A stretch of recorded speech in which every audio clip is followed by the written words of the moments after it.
عبداللہ ابن عمر کہتے ہیں کہ میں نے پیارے آقا کریم صلی اللہ تعالی وسلم کی زبان مبارکہ سے کئی مرتبہ یہ واقعہ سنا کہ بنی اسرائیل میں ایک نوجوان تھا جس کا نام کفل تھا، کفل، اور وہ نوجوان اس کی حالت یہ تھی کہ اس کے شب و روز گناہوں میں ڈوب کر گزرا کرتے تھے۔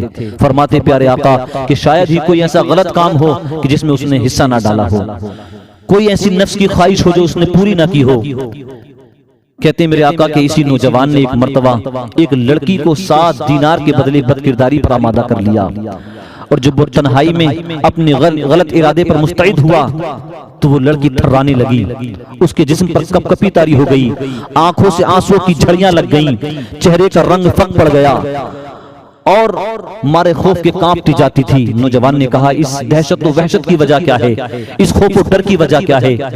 تو خاتون نے، اس باعصمت باعزت شریف النفس خاتون نے کہا تھا کہ مجھے خدا کے خوف کی یاد آ گئی، مجھے اللہ کے عذابوں کی یاد آ گئی ہے۔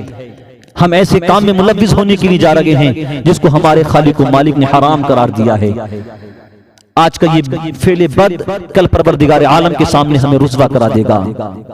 واللہ میں نے کبھی پروردگار عالم کی نافرمانی پر جرأت نہ کی۔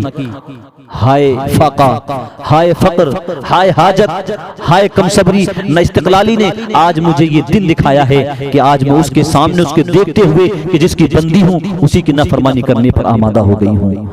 نوجوان یاد رکھنا، میرا دل خوف خدا سے لرز رہا ہے، اللہ کے عذابوں کا کھٹکا کانٹا بن کر میرے دل میں چبھ رہا ہے۔ آج یہ 2 گھڑی کا لطف صدیوں ہمیں خون کے آنسو رلائے گا اور پروردگار عالم کے عذاب میں ہمیں مبتلا کر دے گا۔ اس لیے تیرے لیے بھی میری نصیحت ہے کفل کہ اپنی بد کرداری سے باز آ، اپنی بدکاری سے باز آ اور اپنی اور میری جان پر رحم کر۔ بس اس باعصمت باعزت شریف النفس خاتون کی وہ پر اثر تقریر تاثیر کا تیر بن کر اس نوجوان کے دل میں اتر جاتی ہے، کفل کے دل میں اتر جاتی ہے۔ رو کر کہتا ہے اے خاتون، کمال کی بات ہے کہ ایک نا کردہ گناہ پر تو اس قدر نادم و شرمندہ ہے، اس قدر خوف زدہ ہے، پروردگار عالم سے اس قدر ڈر رہی ہے، جبکہ میرے تو شب روز گناہوں میں ڈوب کر گزر رہے ہیں۔ میں تو رات و دن گناہ کیا کرتا ہوں، کبھی مجھے اس بات کا خیال نہیں آتا کہ پروردگار عالم کے سامنے حاضر ہونا ہے، کبھی بھی اللہ کے عذابوں کی مجھے یاد نہیں آتی۔ تو ایک نا کردہ گناہ پر اس قدر نادم و شرمندہ ہے۔ میں تجھے گواہ بنا کر اللہ تبارک و تعالی کی بارگاہ میں سچے دل سے توبہ کرتا ہوں، کبھی اب اس گناہ کو ہاتھ نہ لگاؤں گا، بد کرداری کی طرف، بدکاری کی طرف قدم نہ بڑھاؤں گا۔ بس اب میں تجھے گواہ بنا کر توبہ کرتا ہوں۔ اسی وقت اس نے توبہ کی اور کہا کہ یہ دینار میں نے تجھے دیے اللہ کے رضا کے لیے تجھے ہی دیے، اب تو گواہ ہو جا کہ میں کبھی بدکاری کی طرف قدم نہ اٹھاؤں گا۔ میرے آقا کریم صلی اللہ علیہ وسلم ارشاد فرماتے ہیں پھر جب وہ رات کو نوجوان اپنے گھر گیا، سو گیا اپنے بستر پہ، صبح کو دیکھا لوگوں نے انتقال ہو گیا۔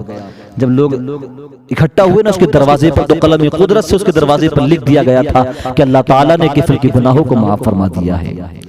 ذرا دیکھے تو صحیح نوجوانوں، اللہ تعالیٰ کیسے اپنے بندوں کے گناہوں کو معاف فرماتا ہے۔ اگر گناہوں پر قدرت ہونے کے باوجود انسان اللہ کے خوف کی وجہ سے گناہوں سے رک جائے، یہ عمل پروردگار عالم کو بڑا پسند ہے، پھر پروردگار عالم گناہوں کو معاف فرما دیتا ہے۔